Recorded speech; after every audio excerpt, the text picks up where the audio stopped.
Leader இந்த படத்தோட title பார்த்ததும் எல்லாருக்கும் என்ன தோணுனா இது ஒரு அரசியல் சார்ந்த படமா இல்லை இது ஒரு எந்த மாதிரி படம்னு ஒரு ஃபர்ஸ்ட் ஒரு கொஸ்டின் வரும். இது வந்து இந்த படத்துல ஒரு அரசியல் சார்ந்த காட்சிகளோ இல்லை அரசியல் சார்ந்த ஒரு வசனங்களோ ஒரு துளி கூட இதில் கிடையாது. இது முழுக்க முழுக்க ஒரு கமர்ஷியல் என்டர்டைன்மெண்ட் ஃபிலிம். இப்போ இந்த கிளிம்ஸ் பார்த்துருப்பீங்க. இதுதான் அதில் ஒரு சின்ன ஒரு துளி, அதாவது ஒரு சோனா பாத்துக்கு ஒரு சின்ன ஒரு துளி இது மாதிரி இந்த படத்துடைய எசன்ஸ் இதுதான். இதே போல தான் இந்த படம் வந்து கம்ப்ளீட்டாக ட்ராவல் ஆகும். இந்த படத்துடைய ஸ்டோரி பார்த்தீங்கன்னா ஒரு சாதாரண ஒரு இன்னசென்டான ஒரு அப்பா புள்ள, அவங்க ஒரு சந்தோஷமான வாழ்க்கையை வாழ்ந்துட்டு இருக்காங்க. திடீர்னு அவங்க வாழ்வியில் வந்து பார்த்தீங்கன்னா திடீர்னு ஒரு மிகப்பெரிய ஒரு கேங்ஸ்டர் வந்து அதில் இன்டர்ஃபியர் ஆகிறாங்க. அதுக்கப்புறம் நடக்கிற விஷயங்களை தான் நம்ம டைரக்டர் துரை செந்தில்குமார் வந்து அவ்வளோ அற்புதமாக இதில் திரைக்கதை அமைத்து இன்றைய தலைமுறைகளுக்கு பிடித்த மாதிரியான ஒரு திரைக்கதை அமைக்கணும். அதான் முக்கியம். இன்னைக்கு வந்து கதைகள் அதே தான் இருக்கும், இல்லை இயக்கங்கள் அதே தான் இருக்கும். இந்த திரைக்கதை அமைக்கிறது தான் இன்னைக்கு வந்து ஒரு சவாலான விஷயம். இன்றைய ரசிகர்களுக்கு திரைக்கதையை வந்து பிடிக்கிற மாதிரி அவ்வளோ துல்லியமாக, அதாவது படம் ஆரம்பம் முதல் கடைசி வரை ஒவ்வொரு இன்ச் பை இன்ச்சு, ஒவ்வொரு ஃப்ரேம் பை ஃப்ரேம் வந்து நம்ம துரை செந்தில்குமார் அவர்கள் டைரக்டர் வந்து அவ்வளோ அழகாக செதுக்கியிருக்காங்க. சொன்ன மாதிரி சிறு வயசுல இருந்து எனக்கு சினிமா துறை மேலே மிகப்பெரிய ஆர்வம் இருந்தது. என்னுடைய ஃப்ரிட்ஜில் பார்த்தீங்கன்னா ஒரு பக்கம் வந்து ஷாருக் கான், ஒரு பக்கம் சல்மான் கான், 2 பேரோட படம் ஒட்டி வச்சிருப்பேன். அப்போ என் தாயார்கிட்ட அவரை சொல்வேன், நான் ஒரு நாள் இதே போல் ஒரு நடிகர் ஆவேன் அப்படின்னு சொல்லும்போது தாயார் வந்து சிரிச்சுட்டு சந்தோஷம்னு சொல்லுவாங்க. அடுத்ததான் நம்முடைய கதையின் நாயகன். அதாவது அவர் வந்து வெளியில தூரமா இருந்து பாக்குறவங்களுக்கு வந்து வெவ்வேறு ஒப்பீனியன் இருக்கலாம். பட் அவங்க கூட ஒர்க் பண்ணவங்க கிட்ட நீங்க கேட்டீங்கன்னா I think they'll have a different picture about him. நானுமே வந்து ஜிப்ரான் சார் சொன்ன மாதிரி நானுமே சாருடைய கடையில வந்து அட்வர்டைஸ்மெண்ட்ஸ்க்கு நிறைய ஒர்க் பண்ணியிருக்கேன். To know him as a person, அவ்வளோ ரெஸ்பெக்ட்ஃபுல்லாக ஒரு ஆர்டிஸ்ட் கிட்ட பேசுறதா இருக்கட்டும், அவ்வளோ மரியாதையாக நடத்துவார், அவ்வளோ கைண்டான ஒரு பர்சன். என்றைக்குமே வந்து ஒரு பெரிய உச்சத்தில் இருக்கிற ஒரு ஆள் அப்படின்ற அந்த ஒரு பந்தாவோ அந்த ஒரு எதுவுமே இருக்காது. அவ்வளோ கைண்டாக பேசுவாங்க. அண்ட் எப்பவுமே அந்த ஒரு ஆர்வம் இருக்கும். துரை சார் சொன்ன மாதிரி ஒரு புதிய விஷயத்த கத்துக்கணும், நம்ம எங்க கிட்ட இருந்து கேட்டுப்பாரு, இது எப்படி அது அப்படின்ற மாதிரி. So and he teachers a lot of things. அவருக்கு நடுவு இருக்கிற பிஸி ஸ்கெடியூல்ல அவ்வளோ புதிய விஷயங்கள் கத்துக்கிறாரு. அவர் எப்படி வந்து டயட்ல இருக்கிறாரு, எக்ஸசைஸ் பண்றாரு அப்படின்ட்டு நாங்க உட்காந்துருக்கிறப்போ இதெல்லாம் எங்களுக்கு எக்ஸ்பிளைன் பண்றப்பாரு. அவ்வளோ ஆச்சரியமா இருக்கும். எத்தனை விஷயங்களுக்கு என்ன பர்சன் மேனேஜ் அப்படின்ற ஒரு ஆர்வம் தான் இருக்கும். ஸோ கனவு அப்படின்றது அவருக்கு ரொம்ப சின்ன வயசுல இருந்திருக்கு. அதை எவ்வளோ அழகா அந்த உத்வேகத்தோடையும் அந்த உந்துதலோடையும் அவர் கொண்டு வந்து இன்னைக்கு இங்க இருக்கிறாரு அப்படின்றது வந்து நமக்கு ஒரு பெரிய ஒரு ஆச்சரியமும் பாடமுமா இருக்கு. ஒரு ட்ரூ இன்ஸ்பிரேஷன் அப்படின்னு நம்ம சொல்லலாம். So we very very happy that you here today sir. Thank you so much. இந்த மாதிரி பல விஷயங்களை நீங்க வந்து ஒரு இன்ஸ்பைரிங் பர்சனலா இருக்கிறதுக்கு. So over to you. ஒரு சில வார்த்தைகள் அபவுட் லீடர். ஒரு பெரிய கைத்தட்டலோட can we have our dearest கதாநாயகன் வித் அஸ்.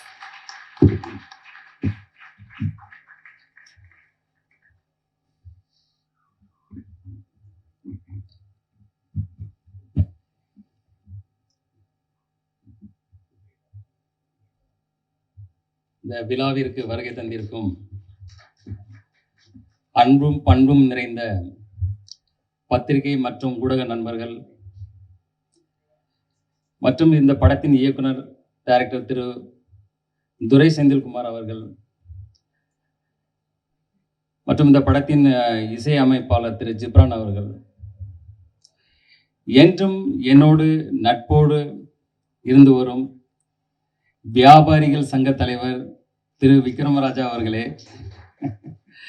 இந்த படத்தில் பணியாற்ற அத்தனை டெக்னீஷியன்களுக்கும் மற்றும் என் மேல மிகுந்த அன்பும் மிகுந்த ஒரு எதிர்பார்ப்பும் ஒரு அதீத நம்பிக்கையோடு இருக்கும் என்னுடைய ரசிக பெருமக்களும், இந்த நேரத்தில் அனைவருக்கும் என் பணிவான அன்பான வணக்கத்தை தெரிவித்துக் கொள்கிறேன். லீடர் இந்த படத்தோட டைட்டில் பார்த்ததும் எல்லாருக்கும் என்ன தோணுனா இது ஒரு அரசியல் சார்ந்த படமா இல்லை இது ஒரு எந்த மாதிரி படம்னு ஒரு ஃபர்ஸ்ட் ஒரு கொஸ்டின் வரும். இது வந்து இந்த படத்துல ஒரு அரசியல் சார்ந்த காட்சிகளோ இல்லை அரசியல் சார்ந்த ஒரு வசனங்களோ ஒரு துளி கூட இதில் கிடையாது. இது முழுக்க முழுக்க ஒரு கமர்ஷியல் என்டர்டைன்மெண்ட் ஃபிலிம். இப்போ இந்த கிளிம்ஸ் பார்த்துருப்பீங்க. இதுதான் அதில் ஒரு சின்ன ஒரு துளி, அதாவது ஒரு சோனா பாத்துக்கு ஒரு சின்ன ஒரு துளி இது மாதிரி இந்த படத்துடைய எசன்ஸ் இதுதான். இதே போல தான் இந்த படம் வந்து கம்ப்ளீட்டாக ட்ராவல் ஆகும். இந்த படத்துடைய ஸ்டோரி பார்த்தீங்கன்னா, ஒரு சாதாரண ஒரு இன்னசென்ட்டான ஒரு அப்பா, புள்ள அவங்க ஒரு சந்தோஷமான வாழ்க்கையை வாழ்ந்துட்டு இருக்காங்க. திடீர்னு அவங்க வாழ்வியல வந்து பார்த்தீங்கன்னா, திடீர்னு ஒரு மிகப்பெரிய ஒரு கேங்ஸ்டர் வந்து அதில் இன்டர்ஃபியர் ஆகிறாங்க. அதுக்கப்புறம் நடக்கிற விஷயங்களை தான் நம்ம டைரக்டர் துரை செந்தில்குமார் வந்து அவ்வளோ அற்புதமாக இதில் திரைக்கதை அமைத்து இன்றைய தலைமுறைகளுக்கு பிடித்த மாதிரியான ஒரு திரைக்கதை அமைக்கணும். அதான் முக்கியம். இன்னைக்கு வந்து கதைகள் அதே தான் இருக்கும், இல்லை இயக்கங்கள் அதே தான் இருக்கும். இந்த திரைக்கதை அமைக்கிறது தான் இன்னைக்கு வந்து ஒரு சவாலான விஷயம். இன்றைய ரசிகர்களுக்கு திரைக்கதையை வந்து பிடிக்கிற மாதிரி அவ்வளோ துல்லியமாக, அதாவது படம் ஆரம்பம் முதல் கடைசி வரை ஒவ்வொரு இன்ச் பை இன்ச், ஒவ்வொரு ஃப்ரேம் பை ஃப்ரேம் வந்து நம்ம துரை செந்தில்குமார் அவர்கள் டைரக்டர் வந்து அவ்வளோ அழகாக செதுக்கியிருக்காங்க. அடுத்தது இசையமைப்பாளர் ஜிப்ரான் வந்து பார்த்தீங்கன்னா, இப்போ பார்த்துருப்பீங்க ஒவ்வொரு பேக்ரவுண்ட் ஸ்கோரும் எவ்வளோ ஸ்கோர் பண்ணியிருக்காரு பார்த்துருப்பீங்க. அதே போல் அவருடைய பேக்ரவுண்ட் ஸ்கோர் வந்து இந்த படத்துக்கு மிகப்பெரிய ஒரு பலமாக இருக்குது. அதே போல் படத்தின் கதையோட்டத்துக்கு தகுந்த மாதிரியான சாங்ஸ் வந்து இந்த படத்தில் அவர் ரொம்ப அழகாக கொடுத்துருக்கிறாரு. அடுத்தது டிஓபி திரு வெங்கடேஷ் அவர்கள் வந்து பார்த்தீங்கன்னா, நாங்கள் வந்து இந்த ஷூட்டிங் வந்து ஃபஸ்ட்டு ஒரு தூத்துக்குடியில் கிட்டத்தட்ட ஒரு 40 days பண்ணோம். அதுக்கப்புறம் வெளிநாடான ஜார்ஜியாவில் ஒரு கிட்டத்தட்ட ஒரு 15 days பண்ணோம். ஆஃப்டர் தட் ஜெய்ப்பூர், ஊட்டி, அப்புறம் சென்னையில் லாஸ்ட்டு கிளைமேக்ஸ் ஃபைட், அதே போல் எல்லா விஷயங்களும் பண்ணும்போது அப்புறம் அவ்வளோ அற்புதமாக இருக்கும். நீங்கள் வந்து அந்த ஸ்க்ரீனில் பார்க்கும்போது அவருக்கு இந்த படம் வந்து அவர் வாழ்வில் அடுத்த கட்ட உயரத்துக்கு எடுத்துகிட்டு போன்றதில் ஒரு துளியும் சந்தேகம் இல்லை. அடுத்தது வந்து எடிட்டர் வந்து பிரதீப் ராகவ். அவர் பார்த்தீங்கன்னா, இப்போ சமீபத்தில் உள்ள படங்களான டிராகன், ஜனநாயகன் போன்ற படங்களில் பணியாற்றினவர். இந்த படத்தை அந்த அளவுக்கு கிறிஸ்பாக, அந்த அளவுக்கு ஒரு ஷார்ப்பாக ஒரு ரொம்ப அழகாக பண்ணியிருக்காரு. அவருக்கு என்னுடைய வாழ்த்துக்கள். அடுத்தது ஆர்ட் டைரக்டர் துரைராஜ். அவர் வந்து பார்த்தீங்கன்னா, இது செட்டா இல்லை நிஜமாவே அப்படி இருந்ததான்ற அளவுக்கு தான் ஒரு வியப்பாக இருக்கும். அந்த அளவுக்கு ஒரு யதார்த்தமான ஒரு செட் அமைச்சு அவர் சிறப்பாக பணியாற்றியிருக்காரு. அவருக்கு என்னுடைய வாழ்த்துக்கள். இதில் அடுத்த ரொம்ப இன்ட்ரெஸ்டிங்கான ஒரு பர்சன் யாருன்னு பார்த்தீங்கன்னா, எங்கள் செட்லேயே வந்து மகேஷ் மேத்யூ, ஸ்டன் மாஸ்டர். அவர் வந்து பார்த்தீங்கன்னா, செட்டுக்கு வரும்போது ஒரு ட்ராக்கு, ஒரு ஜாக்கெட் போட்டு ஒரு காலேஜ் ஸ்டூடெண்ட் மாதிரி ஒரு அப்படியே ஒரு பவர்ஃபுல்லாக வருவார்.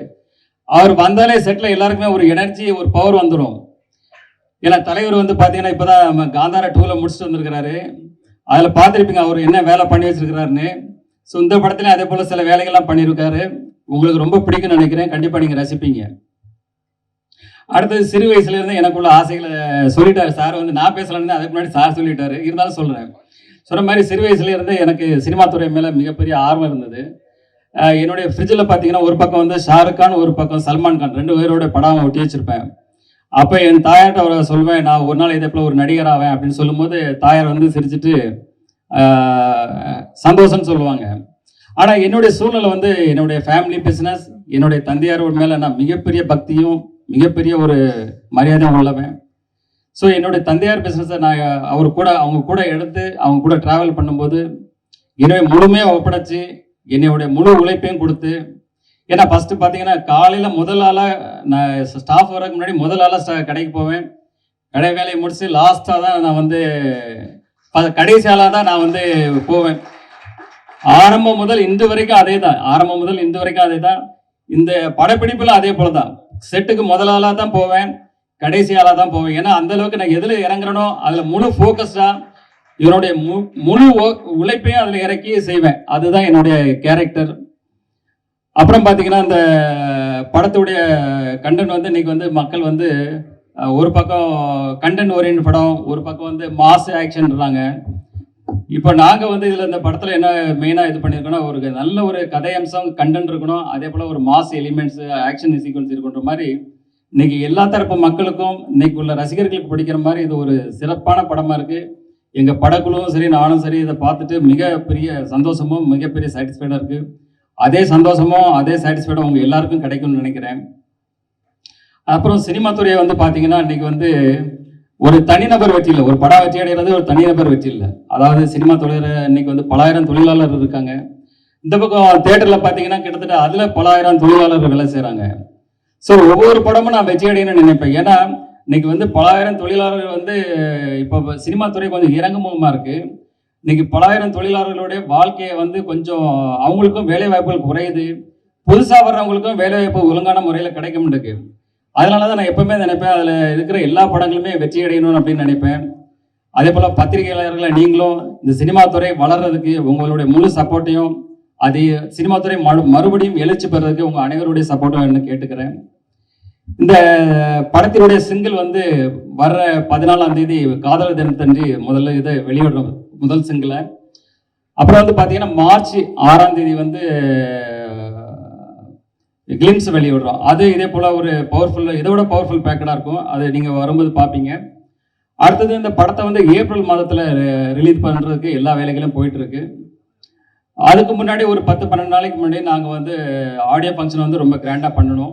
அதுக்கான வேலைகளும் போயிட்டுருக்கு. அந்த நேரத்தில் ப்ரெஸ் உங்கள் முன்னாடி தான் எல்லா இதுவும் நடத்துவோம். உங்கள் எல்லாருக்கும் இப்போவே உங்களுக்கு இன்விடேஷன் பண்ணிடுறேன். எல்லாரும் கலந்து கொண்டு இந்த விழாவை சிறப்பாக செய்யணும்னு இப்போவே வேண்டி கேட்டுக்கிறேன். அதே போல் இந்த ஆடியோ ஃபங்க்ஷன் விழாவில் ரசிகர்களாகட்டும், அதில் கலந்து நடித்து அதில் ஒர்க் பண்ண எல்லா டெக்னீஷியன்ஸ், அதே போல் ஆல் ஆர்டிஸ்ட் எல்லாருமே அதில் கலந்துக்கிடுவாங்க. அதுக்கப்புறம் தொடர்ந்து படத்துக்கான ப்ரொமோஷன் உங்கள் மீடியா உங்கள் கூட தான் இணைந்து செயல்பட போகிறோம். நீங்கள் எல்லாம் தொடர்ந்து எங்களுக்கு ஆதரவு தரணும். மீண்டும் ஒரு முறை உங்கள் எல்லாருக்கும் நன்றியும் வணக்கங்களையும் கூறிக்கொண்டு உங்களிருந்து விடைபெறுகிறேன். நன்றி, வணக்கம். ஸோ கிளிம்ஸ் வீடியோ பார்த்தோம்.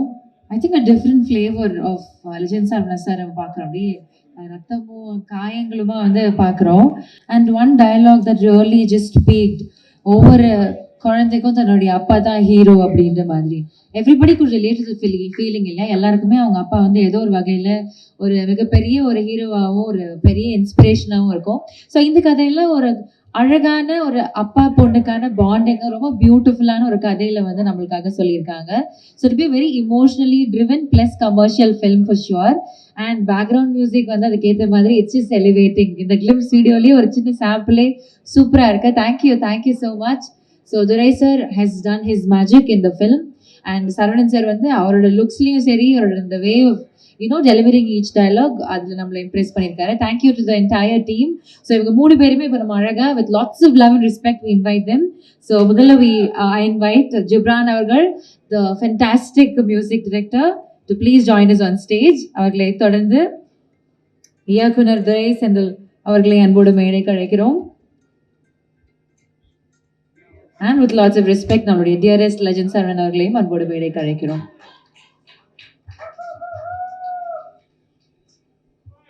Okay, so to begin the speech, அதாவது அவங்க ஒரு சில வார்த்தைகள் இந்த படத்தை பற்றி பேசுறதுக்காக நம்ம அவளை வெயிட் பண்ணிட்டு இருக்கோம், என்ன சொல்ல போறாங்க அப்படின்ட்டு. ஸோ டு பிகின் ரொம்ப கம்மியாக மினிமலாக பேசக்கூடிய நம்மளுடைய ஜிப்ரான் சார். அதாவது மியூசிக் அப்படின்னாலே அடால் திடால்னு இருக்கணும், ரொம்ப லவுடாக இருக்கணும், சத்தமாக இருந்தால் தான். மொபைல் ஃபோன் கீழே இருக்கு, கொஞ்சம் மொபைல் ஃபோன்.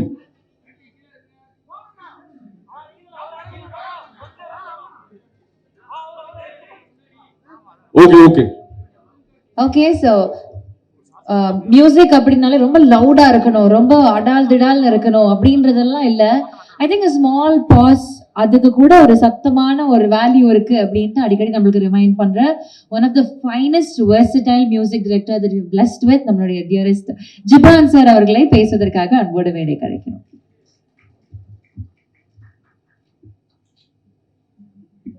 எல்லாருக்கும் வணக்கம்.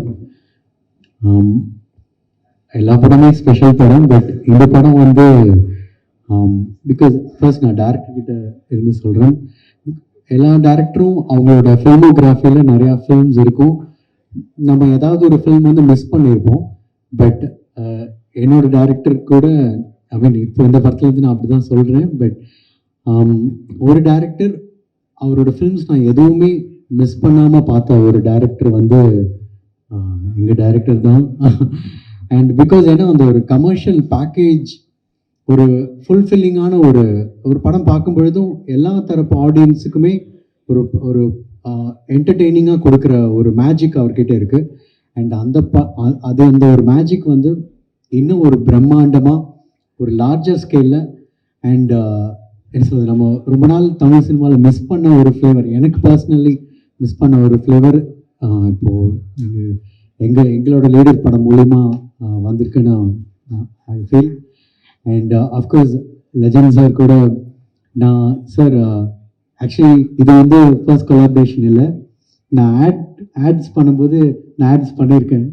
So and it's a special film. ஏன்னா எங்கே போனாலுமே வந்து நான் வந்து லெஜண்ட் சார் படம் பண்ணுறேன் அப்படின்னு சொல்லும்பொழுது எனக்கு எல்லாருமே பாயிண்ட் அவுட் பண்ணி இல்லை ரொம்ப நல்லா பண்ணுங்கன்னு எனக்கு இன்ஃபேக்ட் துணிவப்போ நிறைய பேர் மிரட்டுவாங்க. அதுக்கப்புறம் எனக்கு லீடருக்கு வந்து நிறைய பேர் சொல்லிட்டு இருந்தாங்க, கண்டிப்பாக நீங்கள் பண்ணுங்கள், அந்த சாங்ஸ் எல்லாமே நல்லா ரீச் ஆகும், ஆடியன்ஸ் ஃபேமிலியாக பார்ப்பாங்கன்னு. அண்ட் இப்போ ஐ திங்க் ஒரு ஆல்பமாகவே I am very happy. And think மியூசிக்கோட மறுபடியும் we have been traveling for a long time and இன்னும் நிறையா பேசணும், பட் அதுக்கான ஒரு ஈவெண்ட் இன்னும் இருக்குது. அண்ட் ஐ ஃபீல் ரொம்ப ஹாப்பியான ஒரு மொமெண்ட்டாக இருக்குது. And I think it is reflected in the film also. Thank you. Thank you sir. Man of few words, கொஞ்சம் பேசினாலும் கரெக்டாக பேசியிருக்கீங்க. தேங்க்யூ. அடுத்ததான் நம்மளுடைய டிரெக்டர் துரை செந்தில்குமார் சார். அப்படின்னாலே ஜிப்ரான் சார் சொன்ன மாதிரி அவரோட ஃபில்மோகிராஃபி எடுத்து பார்த்தீங்கன்னா நம்மளுக்கு எல்லா படங்களுமே அவருக்கு ரொம்ப பிடிச்ச ஒரு படமா இருக்கும். சம்வேதியாதர் ஒரு இடத்துல வந்து கமர்ஷியல் எலிமெண்ட் பயங்கரமா இருக்கும், இல்லை அந்த பாடல்கள் சூப்பரா இருக்கும், அந்த கதை நம்மளுக்கு கனெக்டடா இருக்கும். ஏதோ ஒரு வகையில் he is just entertaining as all through his career. So அந்த வகையில் லாஸ்ட் படம் கூட வாஸ் சூப்பர் ஹிட். கர்டன் வந்து அவ்வளோ பெரிய ஒரு ஹிட்டாக இருந்தது. அதை தொடர்ந்து அதுக்கப்புறமா என்ன படம் அப்படின்னு அவருக்கு மேலே ஒரு கேள்வி இருந்துட்டு இருந்தப்போ ஒரு சூப்பரான அனௌன்ஸ்மெண்ட் கொடுத்தாரு. And his glimpse speaks for him, அவருடைய ஒர்க்குக்காக. ஸோ எந்த இடத்துலையுமே அந்த காம்ப்ரமைஸ் அப்படின்றது எங்கேயும் இல்லாமல் தன்னுடைய வேலைக்கு ரொம்ப நேர்த்தியாக உண்மையாக இருக்கிற ஒரு இயக்குனர். ஸோ அவரை வந்து ஒரு சில வார்த்தைகள் பேசுவதற்காக அன்போடு அழைக்கிறேன். வணக்கம். கம்மியாக தான் பேசணும், கம்மியாக தான் பேசுகிறேன். எந்த ஒரு நல்ல விஷயம் பண்ணுறதுக்கு முன்னாடியும் என்ன சொல்கிறது, ஒரு பிள்ளையார் சொல்லி மாதிரி நமக்கு பிடிச்ச கடவுளை நினச்சிட்டு நம்ம ஆரம்பிப்போம் இல்லையா, அந்த மாதிரி எங்களுக்கு பிள்ளையார் சொல்லின்றது ப்ரெஸ் தான். எங்கள் படத்தினுடைய இந்த முதல் லுக்கை சார் சொன்னார், ப்ரெஸ்ஸுக்கு முன்னாடி நம்ம அதை ரிவீல் பண்ணுவோன்னு சொன்னார். அது பிள்ளையார் சொல்லி மட்டும் இல்லை, பிள்ளையாரே நீங்கள் தான். ஏன்னா ஆடியன்ஸுன்ற கடவுள்கிட்ட போகிறதுக்கு முன்னாடி உங்களை பார்த்துட்டு தான் நாங்கள் போனோம். ஸோ வந்திருக்கிற ப்ரெஸ், மீடியா, இன்டர்நெட், சோஷியல் இதை சேர்ந்த எல்லாருக்கும், நண்பர்கள் எல்லாருக்கும் வணக்கம். இந்த படம் ஒரு சில வார்த்தைகள். இந்த படம் வந்து எப்படி ஆரம்பிச்சது அப்படின்னா 2022 நானும் சாரும் பேசிட்டு இருந்தோம். ஆக்சுவலி கருடனுக்கு அப்புறமா நான் இந்த படம் பண்ணல. 2022 நாங்கள் ஒரு செப்டம்பர் டைம்லேருந்து சாரோட மேனேஜர் அம்பிகாபதி சார் மூலமாக நாங்கள் மீட் பண்ணி நாங்கள் பேசிக்கிட்டே இருந்தோம். நான் சார்கிட்ட மீட் பண்ணி ஒரு 5-6 மாதம் நாங்கள் பேசிட்டு தான் இந்த ப்ராஜெக்ட் ஃபைனல் ஆச்சு. அது வரைக்குமே ஜென்ரலான மீட்டிங் அப்படி தான் நாங்கள் பேசிக்கிட்டே இருந்தோம். நானும் சார் வந்து ஒரு ஆசையில் நடிக்க வந்திருக்காருன்ற மாதிரி தான் நான் இனிஷியலாக அவரை மீட் பண்ணும் போது எனக்கு இருந்துச்சு. ஆனால் அடுத்தடுத்த மீட்டிங்கில் அவர் பேசுகிற விஷயங்கள், சினிமாவை பற்றி அவருக்கு தெரிகிற விஷயங்கள், எவ்வளோ நுணுக்கமாக அவர் எல்லாத்தையும் பார்க்குறாருன்றதை தெரிஞ்ச போது தான் அது வெறும் ஆசையாக மட்டும் இல்லை அப்படின்றத நான் புரிஞ்சுக்கிட்டேன். அது கூட ஒரே ஒரு இன்சிடென்ட், அவர் லைஃப்பில் நடந்தது நிறைய விஷயங்கள் ஷேர் பண்ணும்போது எனக்கு ஒரு இன்சிடென்ட் ரொம்ப இதாக இருந்தது. அவர் வீட்டில் அவர் அம்மா கிட்ட அவர் 5th or 6th படிக்கும் போது சார் சொல்லியிருந்தாரு, அவங்க வீட்டில் ஒட்டி வைக்கிற ஃபோட்டோகிராஃப்ஸ் அந்த ஃப்ரிட்ஜிலலாம் ஒட்டுவோம் இல்லையா, அந்த மாதிரி ஆர்டிஸ்டோட, சில ஹிந்தி ஆர்டிஸ்டோட ஃபோட்டோஸ் சார் ஒட்டியிருக்காரு. அவங்க அம்மா கிட்ட அவர் சொல்லியிருக்காரு, நான் இந்த மாதிரி வரணும் அப்படின்னு. அது வந்து அப்படியே அதுக்கப்புறமா அவர் வந்து தன்னோட குடும்பத்துக்காகவும் சில கனவுகளுக்காகவும் இன்னைக்கு மிகப்பெரிய உச்சத்தை ஒரு ஃபீல்டில் அவர் வந்து அந்த சாதனையை செஞ்சிருக்காரு. இருந்தாலும் அந்த சிறுவனுடைய கனவை தான் இன்னைக்கு ஒரு இளைஞனுக்கான உத்வேகத்தோட அவர் எடுத்துட்டு போறாரு அப்படின்றது வந்து ரொம்ப இன்ஸ்பைரிங்கா இருந்தது எனக்கு. அவரோட உழைப்பு வந்து அவ்வளோ கடின உழைப்பு. இந்த 2 வருஷத்துல நான் அவர்கிட்ட இருந்து நிறைய விஷயங்கள் கத்துக்கிட்டு இருக்கேன். ஏன்னா ஒரு உச்சத்துல இப்படி ஜெயிச்ச ஒருத்தர் இன்னொரு ஃபீல்ட்ல வந்து திரும்ப ஸ்கிராச்ல இருந்து ஆரம்பிக்கிற மாதிரியான ஒரு வேலையை செய்யறதுக்கும், அதுக்கு அவ்வளோ கடின உழைப்பை போடுறதும், ஒரு பெரிய அசாத்தியமான துணிச்சலும் ஒரு தன்னம்பிக்கையும் இருக்கணும். அது வந்து இந்த 2 வருஷத்துல நான் அவர்கிட்ட பழகினதுல எனக்கு ரொம்ப இன்ஸ்பைரிங்கா இருந்தது. நிறைய விஷயங்கள் நான் ஷூட்டிங் நடந்ததெல்லாம் ஷேர் பண்ணணும். பட் இனிஷியலா எனக்கு வந்து இந்த ப்ராஜெக்ட் ஆரம்பிக்கும் போது இருந்த அந்த கிக் ஸ்டார்ட் பண்ணும் போது இருந்த அந்த எனர்ஜி சொல்றேன். எனக்கு வந்து ஓகே, நம்ம வந்து ஒரு டைரக்டருக்கு வந்து என்ன இருந்தாலும் அல்டிமேட் இதுன்றது வந்து நம்ம நினைக்கிறத செய்யறதுக்கு அலோவ் பண்ற ஒரு ப்ரொடியூசர். அப்படி ஒரு ப்ரொடியூசராகவும் நான் என்ன சொன்னாலும் செய்யறதுக்கு ரெடியா இருக்கிற ஒரு நடிகராகவும் அவர் இருக்காருன்ற அந்த துணிச்சலோட தான் நான் இந்த படத்தை ஆரம்பிச்சேன். அப்படிதான் நீங்க முடிச்சிருக்கோம். சாட்டிஸ்ஃபைடா வந்திருக்குன்னு நினைக்கிறேன். நீங்க கிளிம்ஸ் பார்த்துட்டீங்க, மற்ற உங்களோட கிளிம்ஸ் பத்தின ரிவ்யூஸை சொல்லுங்க. அப்புறம் என்னோட நன்றி, நான் கருடனுக்கு நான் யாருக்கும் தேங்க் பண்ணல, ப்ரெஸ்ஸுக்கு எல்லாத்துக்கும். ஸோ அதுக்கும் என்னோட நன்றிகள். உங்களோட ரிவ்யூஸ் எல்லாமே இந்த கிளிம்ஸையும் பார்த்துட்டு உங்கள் ரிவ்யூஸை சொல்லுங்கள். நான் என்னன்றதை ஐ மீன் என்ன இருந்தாலும் நான் கற்றுக்கிட்டு அடுத்ததாக போகிறதுக்கு ரெடியாக இருக்கிற ஒரு ஃபிலிம் ஸ்டூடெண்ட்டாக நான் அதை ஏற்றுக்கிறேன்.